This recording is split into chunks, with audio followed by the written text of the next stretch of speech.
참 빛을 영접하고 함께 살아가는 귀한 인생, 그런 교회 되시기를 예수님의 이름으로 축복합니다. 하나님의 자녀되는 권세가 무엇인지 알게 되고, 그로 말미암아 주어져 있는 상쾌함과 뜨거운 열정이 우리 가운데 가득할 줄로 믿습니다.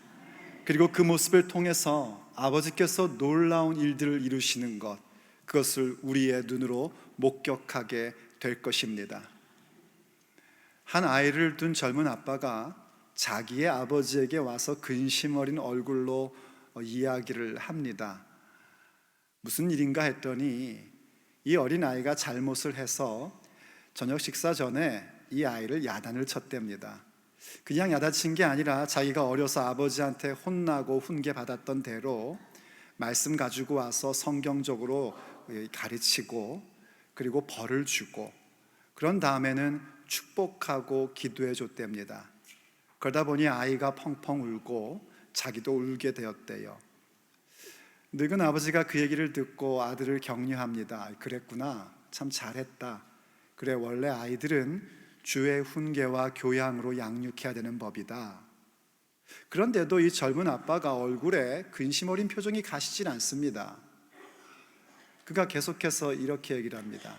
그런데 아버지, 아무래도 얘를 어린이 정신 상담을 좀 받게 해야 될 것 같아요. 뭔 소리냐? 얘긴즉슨 이런 거였습니다. 아이가 그렇게 울고 나서 화장실 가서 세수를 하고 그리고 식탁으로 왔답니다. 아직 눈도 벌겋고 울음의 여운도 가시지 않았는데 이 아이가 아빠한테 그러더랍니다. 아빠, 돈 줘. 나 내일 준비물 필요해. 거기까진 좋답니다. 아버지, 얘가 뭐라는 줄 아세요? 얘가요, 이러면서 그래요. 아빠, 나 밥 먹기 싫어. 치킨 사줘.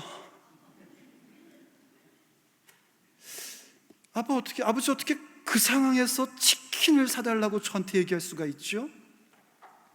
아버지가 속으로요, 네 닮아 그렇다 하고 싶은데 지혜로운 아버지가 그렇게는 얘기 못하고요, 묻습니다.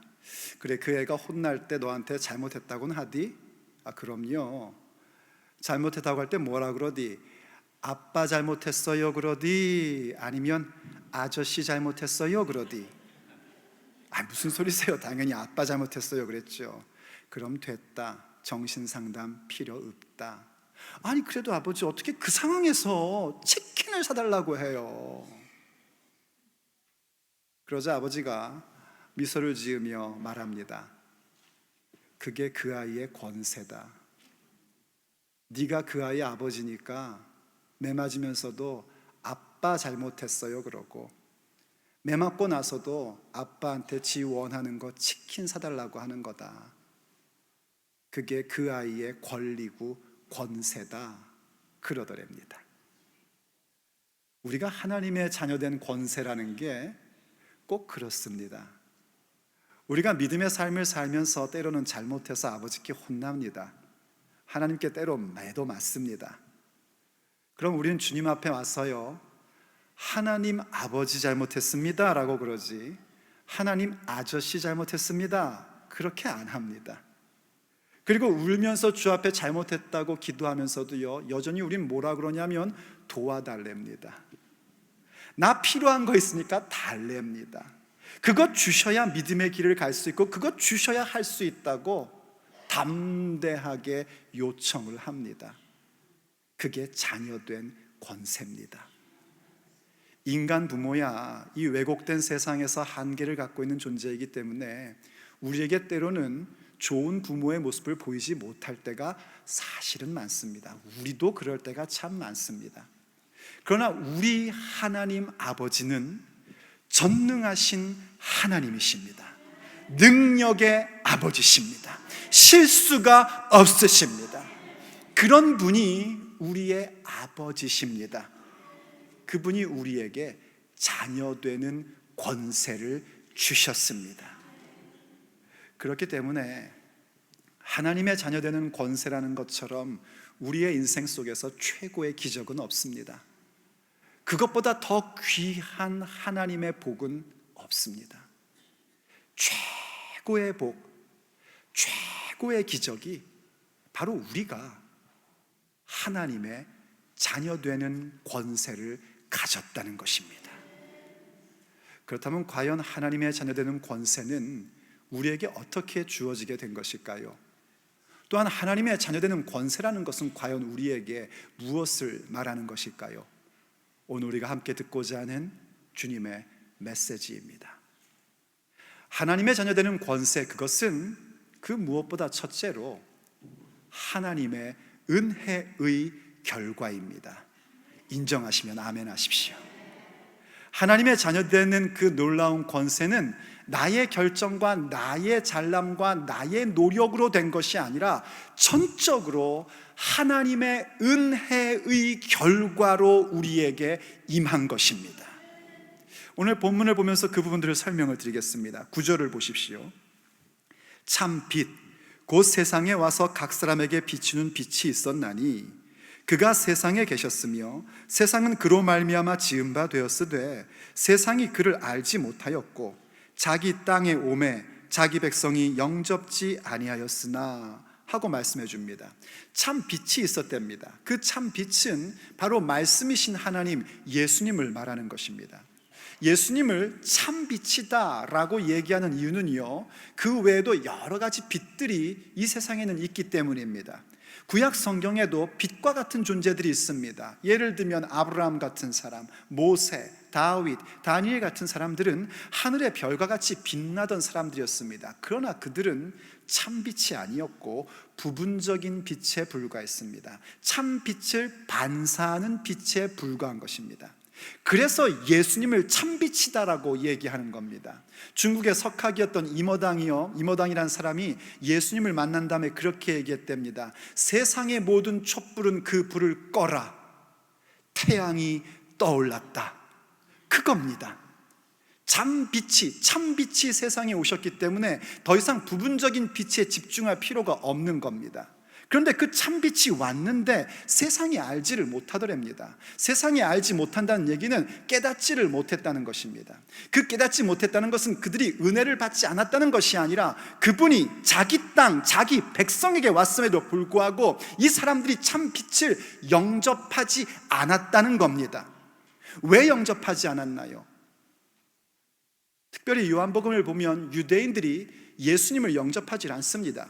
예수님을 믿지를 않습니다.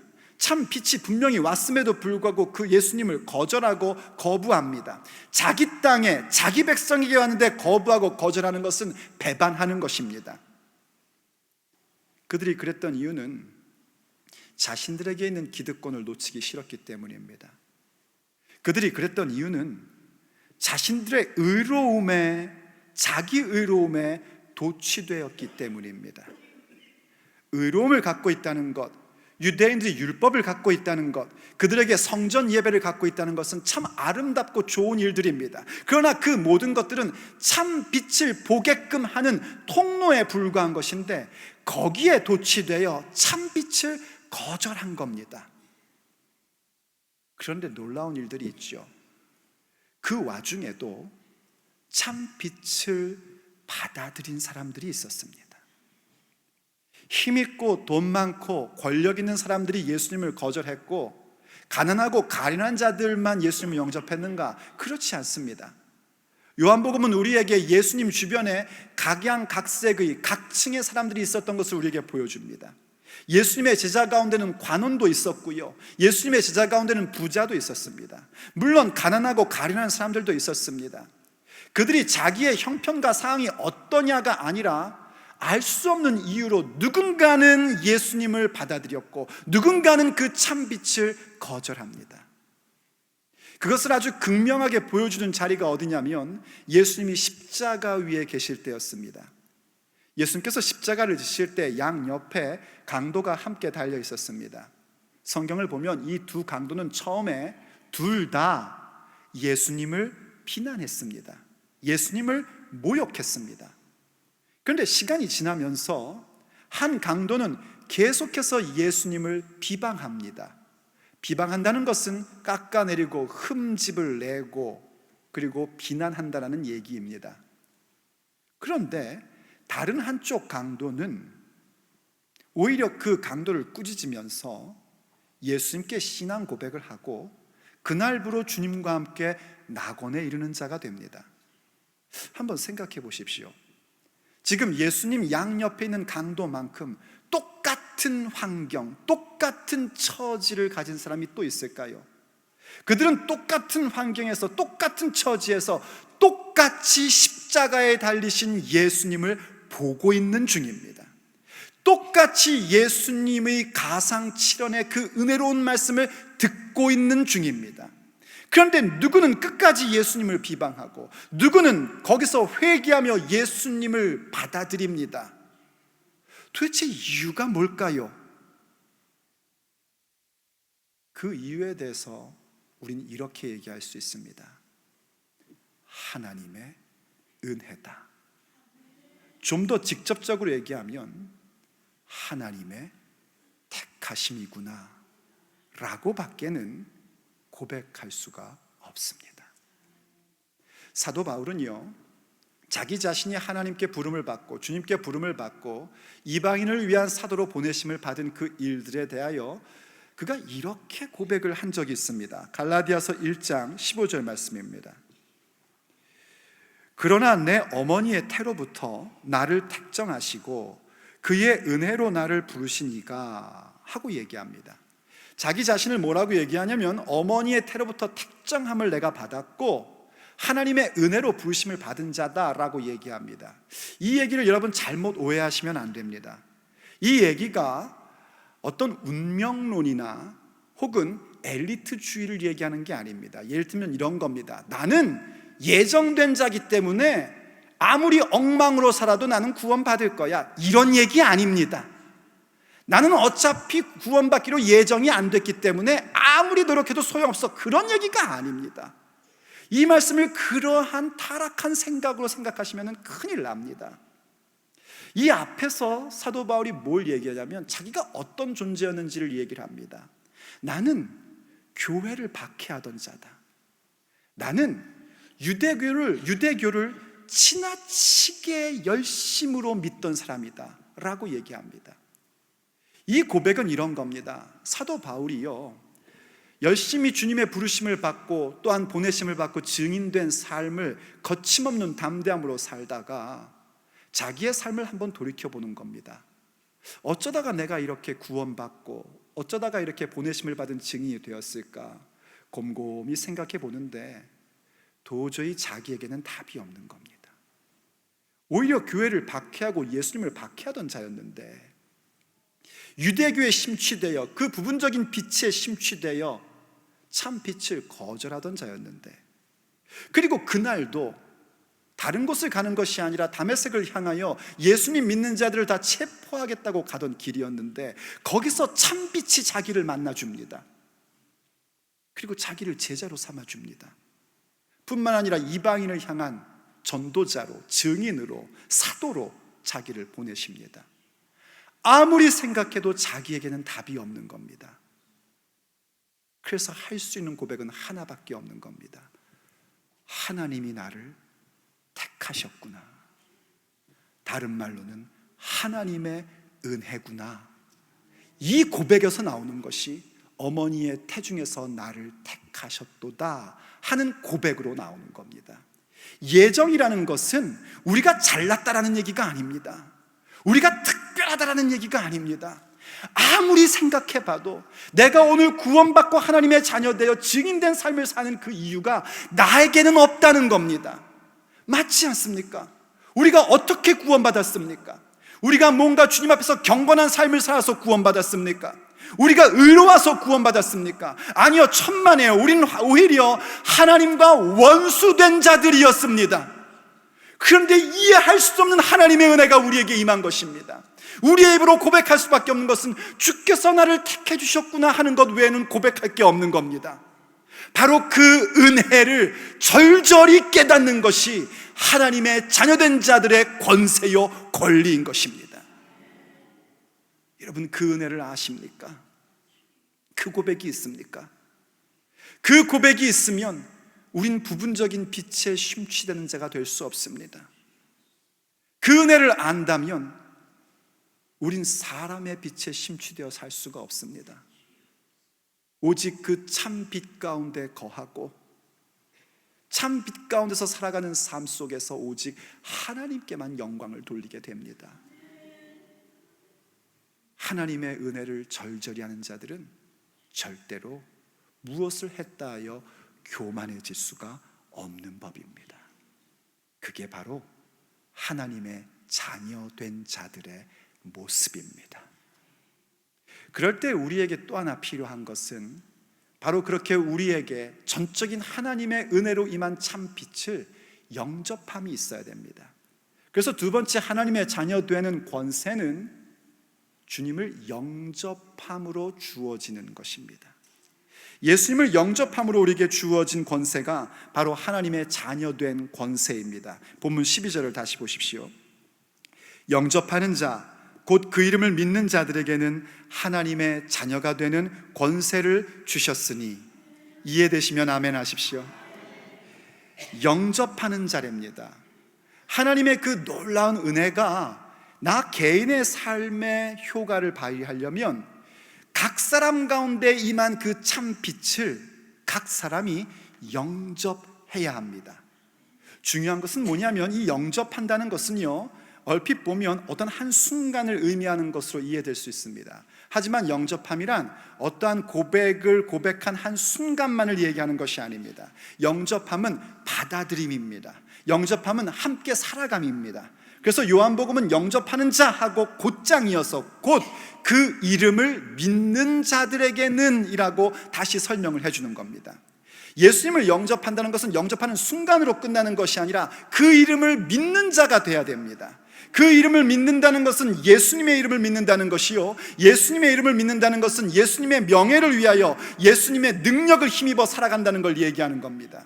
믿는다는 게 뭡니까? 믿는다는 것은 신뢰한다는 것입니다. 예수님을 신뢰하기에 순종하는 것입니다. 그래서 믿는다는 것은 순종하는 것입니다. 주님을 신뢰하고 순종하기에는 우리의 힘이 연약하기에 오직 주님을 끝까지 바라보며 주님께서 주시는 힘으로 예수 그리스도만을 따르는 것입니다. 그것이 믿음입니다.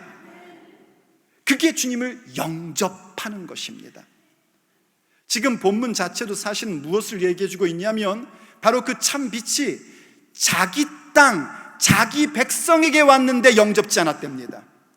전혀 하나님에 대해 모르는 사람들이 아니라 유대인들, 율법을 가지고 있고 할례 언약을 가지고 있고 성전 예배를 가지고 있는 자들에게 왔는데 영접지 않았답니다. 오늘날도 마찬가지입니다.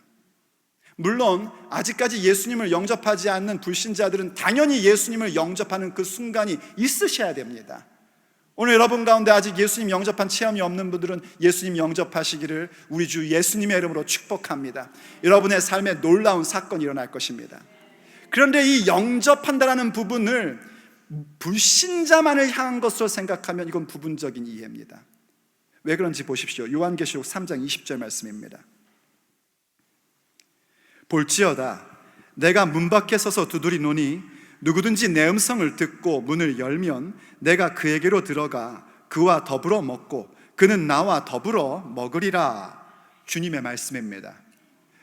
이 말씀을 우리가 흔히 전도지에 많이 기록해 놓습니다. 그래서 불신자들에게 주님이 지금 당신 문을 두드리고 있으니 문을 열고 영접하십시오. 좋습니다. 그런 거 사용할 수 있습니다.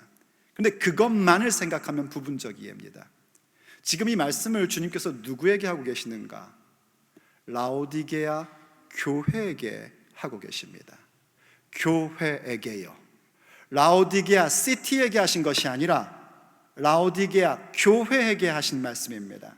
그 교회는 차지도 뜨겁지도 않는 교회, 미지근한 교회에서 주님이 토해내겠다 하고 경고하신 교회입니다. 여기 차거나 뜨겁다 할 때 차다라는 얘기는요, 뜨겁다라는 말의 반대말이 아닙니다. 이 차갑다라는 말은 말하자면 신선한, 새로운, 상쾌한 그런 의미입니다. 왜 그렇게 해석해야 되냐면 2002년도에 고고학 발굴에 의해서 발견된 걸 가지고 신학자들이 깨닫게 된 것인데요, 이 라오디게아 교회를 중심으로 해서 동쪽을 보면 남쪽으로는 골로새가 있고 북쪽으로는 히에라폴리스라는 도시가 있었습니다. 이 골로새라는 지역에서는요, 이 라오디게아 쪽에 라오디게아 사람들이 무엇을 가져왔냐면 fresh water, 아주 신선한 미네랄 워터를 이 골로새 지역에서 공급받았다고 합니다. 그리고 이 히에라폴리스로부터는 뜨거운 건강한 물, 우리말로 하면 온천물이라고 그럴까요? 그 온천물을 공급해서 가지고 왔답니다. 근데 이 거리가 제법 멀기 때문에 그 차갑고 신선한 물을 라오디게아로 가지고 오면 미지근해져 있고, 그 뜨거운 물도 라오디게아로 가져오면 미지근해져 있는 겁니다. 바로 그 라오디게아 지역의 특징을 보면서 주님이 교회를 향하여 경고하고 계신 겁니다. 니들이 그런 지역에 살고 있다고 해서 너희들까지 미지근한 신앙이 되어서는 안 된다는 겁니다. 정말 너희들의 신앙은 늘 새롭고 상쾌한 그 refreshing water, 뱃속 깊은 곳서부터 생명의 강물이 흘러넘치는 신앙을 가져야 하고, 늘 주님의 나라를 위해 뜨거운 열정을 갖는 교회여야 한다, 이 말씀을 하신 겁니다. 그런데 라오디게아 교회는 미지근한 교회였습니다. 그들은 스스로 우리는 부자다, 부유하다 생각했었습니다. 그러나 주님은 그들에게 얘기합니다. 너희들은 부유한 자가 아니다. 너희들은 가난한 자고 가련한 자고 헐벗은 자고 눈먼 자들이다. 불쌍한 인생이다 라고 말씀하시면서 부끄러움을 알고 열심을 내며 회개하라고 경고하셨습니다. 그리고 나서 하신 말씀입니다. 내가 문 밖에서 문을 두드리노니 누구든지 그 문을 열면 내가 그에게로 들어가서 그와 더불어 먹고 그는 나와 더불어 먹으리라. 함께 먹는다는 것은 성경 시대 속에 함께 동반자가 된다는 것이고 함께 일하는 사람이라는 뜻입니다. 누구에게요? 교회에게요. 불신자들만을 향한 이야기가 아니라 교회를 향하여 하시고 계신 말씀입니다.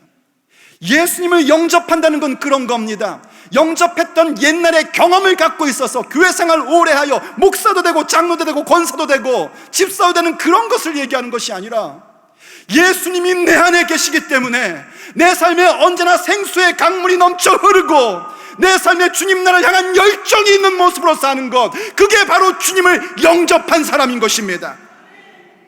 그거 있냔 말입니다. 가짜 빛이 어두워져서 참빛을 받아들임이 없다면 우리의 삶엔 그 상쾌함과 신선한 생수의 강물, 어느새 미지근한 물이 되어버립니다. 주님의 성령의 불같은 역사로 말미암아 뜨거운 열정이 쌀 우리의 가슴이 어느새 식어버린 냉랭한 자가 되어버립니다. 그럴 수 없습니다. 주님을 영접한 자들은 그럴 수가 없습니다. 주님께서 내 마음속에, 내 인생 가운데 들어오시면 내 삶을 늘 새롭고 신선하게 만들어주시고 내 삶을 뜨거운 열정으로 만들어주시는 것이 주님을 영접한 자들의 현상인 것입니다. 그게 바로 하나님의 자녀된 자들만이 갖고 있는 권세입니다. 하나님의 자녀들은 주님이 내 가슴 속에 영접되어 있기 때문에 그 모습으로 살아가게끔 되는 것입니다. 그래서 묻습니다. 예수님 영접하셨습니까? 오늘 여기 계신 불신자에게 묻는 것뿐이 아니고요, 이른바 교회인 우리들에게 묻는 겁니다. 예수님 모시고 계십니까? 예수님 모신 자 되어야 합니다. 예수님 영접하고 모시고 사는 인생, 믿는 자들 되셔야 됩니다. 그때 우리에게 주어진 하나님의 자녀된 그 권세가 무엇인지 확실히 알게 되고, 그 권세를 가지고 우리의 삶의 여정 가운데 힘찬 발걸음을 가질 수 있는 새 생명의 사람들로 세워질 수 있습니다. 인정하시면 아멘 하십시오. 그때 우리에게 오는 깨달음이 하나 있죠. 그것은 바로 우리가 다름 아닌 하나님께 속한 자라는 그 분명한 확신이 우리 가운데 임하게 됩니다. 그러므로 세 번째, 하나님의 자녀된 권세라는 것은 하나님의 소유됨입니다. 오늘 본문 말씀 13절 보면은요, 이렇게 우리에게 말씀해 주고 있습니다. 이는 혈통으로나 육정으로나 사람의 뜻으로 나지 아니하고 오직 하나님께로서 난 자들이니라 하고 말씀해 줍니다. 우리가 하나님의 은혜로 말미암아 참 빛을 영접하게 되었습니다. 이해되시면 아멘 하십시오. 하나님의 은혜로 말미암아 택정함을 입고 예수님을 영접하여 내 삶의 그 놀라운 신선함과 상쾌함, 그리고 내 삶에 전에 없었던 그 뜨거운 열정을 가진 자가 된 것입니다. 그럴 때 우리에게 무엇이 나오는가? 하나님의 소유로서 하나님의 뜻을 따르는, 곧 하나님을 닮은 자의 모습이 드러나게끔 되어 있습니다. 왜냐하면 하나님께로 난 자이기 때문입니다. 오늘 본문이 그렇게 우리에게 말씀해 줍니다. 이는 혈통으로나 육정으로나 사람의 뜻으로 난 것이 아니랍니다. 혈통, 육정, 사람의 뜻, 이것은 한마디로 얘기하면 그저 사람의 방법으로 부모에게서 태어나는 것, 이걸 얘기하는 겁니다. 물론 적용하자면은 혈통으로 되는 것 아니고, 원래 혈통이란 단어의 원문은 피란 뜻이거든요. 혈통이나 혹은 가문으로 되는 거 아니고, 육정이라는 것은 육체의 의지, 육체의 수고, 이런 뜻입니다. 우리의 몸으로 수고하는 것으로 되는 것도 아니고, 사람의 뜻이라는 것은 사람의 의지, 사람의 결단, 계획, 이렇게 적용할 수 있습니다. 그거로 되는 것도 아니란 말입니다. 고대 사회에서는요, 그 부모 밑에 태어나면 나의 신분과 직업이 정해지게끔 되어 있습니다. 그런 것으로 날 수 있는 게 하나님의 자녀됨이 아니라 오직 하나님께로 난 자들이 하나님의 자녀되는 권세를 갖는 것입니다. 하나님께로 났다라는 얘기가 얼마나 중요한 얘기인지 여러분들은 아셔야지 됩니다. 예수님께서요, 요한복음 8장에 가면 예수님을 거절하고 예수님을 박해하는 유대인들을 향해서 뭐라고 말씀하시냐면, 너희들은 너희의 아비 마귀에게서 난 자들이다 라고 말씀하십니다. 그래서 너희들은 너희 아비가 하는 일을 그대로 따라한다, 거짓말하고 영혼을 파괴하는 일을 한다 라고 말씀하신 적이 있습니다. 주님을 거부하는 자들, 마귀에게서 난 자들이기에 마귀가 하는 일을 따라갑니다. 교회를 파괴하려 하고 거짓말을 하고 사람의 생명을 빼앗으려고 합니다. 그러나 하나님께로 난 자는 어떻습니까? 하나님께로 난 자, 하나님의 자녀된 자는 전혀 그렇지 않습니다. 그래서 베드로 사도가 베드로전서 2장 9절에서 우리에게 이렇게 말씀해 주고 있습니다. 그러나 너희는 택하신 족속이요. 이제 이 말씀이 이해가 되십니까? 도저히 하나님의 택함이라고 밖에는 설명할 수 없는 나의 구원받음, 나의 하나님의 자녀됨, 그것을 다시 설명해 주는 겁니다. 그리고 우린 누구인가? 왕같은 제사장들이요 거룩한 나라요. 우린 모두 다 왕같은 제사장들입니다. 하나님께서 이 새생명교회를 이 시대 가운데 제사장적 교회로 세워주실 줄로 믿습니다. 우린 전부 다 왕같은 제사장으로서 주님을 예배하나 주님을 존중이 여김이 없는 이 세대 가운데에, 말씀 공부는 많으나 말씀의 능력은 믿지 않은 이 시대 가운데에 주님의 말씀은 사건이고 우리가 경배하고 예배할 분은 오직 삼위일체 하나님밖에 없다는 사실을 선언하며 나가야 할 교회입니다. 우린 그렇게 왕같은 제사장이요 택하신 족속입니다. 거룩한 나라입니다. 그리고 더 나아가 이렇게 설명해 주십니다. 그의 소유된 백성이니, 우린 바로 그렇게 주님의 소유된 자들입니다. 아버지의 소유된 자들입니다. 그러면서 이렇게 설명합니다. 그 이유가 뭔가? 이는 너희를 어두운 데서 불러내어 그의 기이한 빛에 들어가게 하신 이의 아름다운 덕을 선포하게 하려 하심이라. 우리는 어두운 데 있었는데 주님께서 우리를 택정하시고 그 은혜로 말미암아 영접하게 하셔서 그 신선한 삶과 그 뜨거운 열정의 삶을 살게 하셨단 말입니다. 그 기이한 빛 가운데에, 참 빛 가운데에 거하게 하셨습니다. 왜 그렇게 하셨는가? 우리를 그렇게 만드신 분의 아름다운 덕을 선포하게 하려고 우리를 그렇게 만드셨다는 겁니다.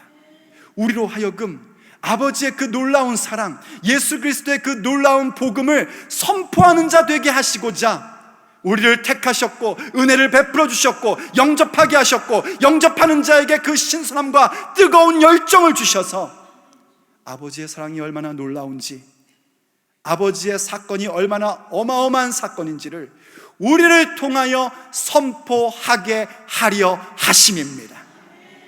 그래서 우리는 선포하는 자가 되어야 됩니다.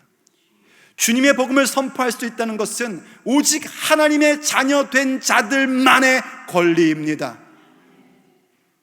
예수님의 사람들, 생명을 가진 사람들만이 그 아름다운 덕을 선포할 수 있는 것입니다.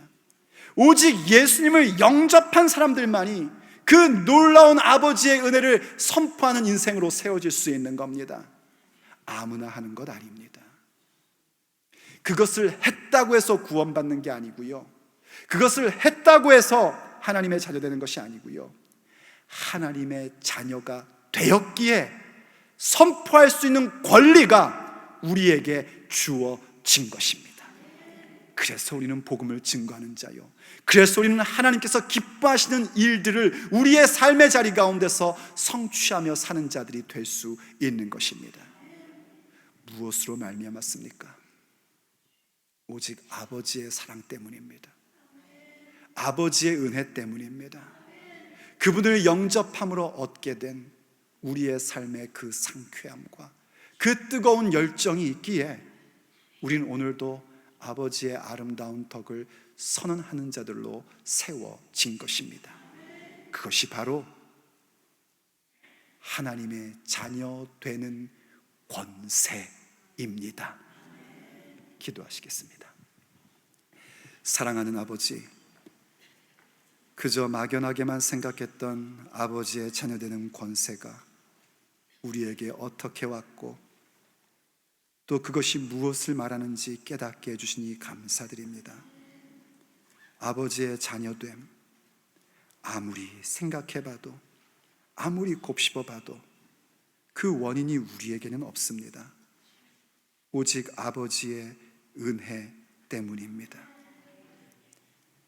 아버지 앞에 경건치도 못했고 의롭지도 않았고 오히려 원수된 자로 살았던 우리를 아버지께서 택하여 주셔서 자녀 삼아 주시고 예수님 영접케 하여 그 삶의 상쾌함과 뜨거운 열정을 갖게 하시니 이게 웬 은혜입니까?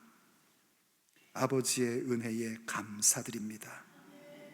그렇게 아버지의 소유된 존재로서 아버지께서 원하시는 그 일들, 아버지를 닮은 그 일들 이루어가기를 원합니다. 그러니 아버지 도와주시옵소서.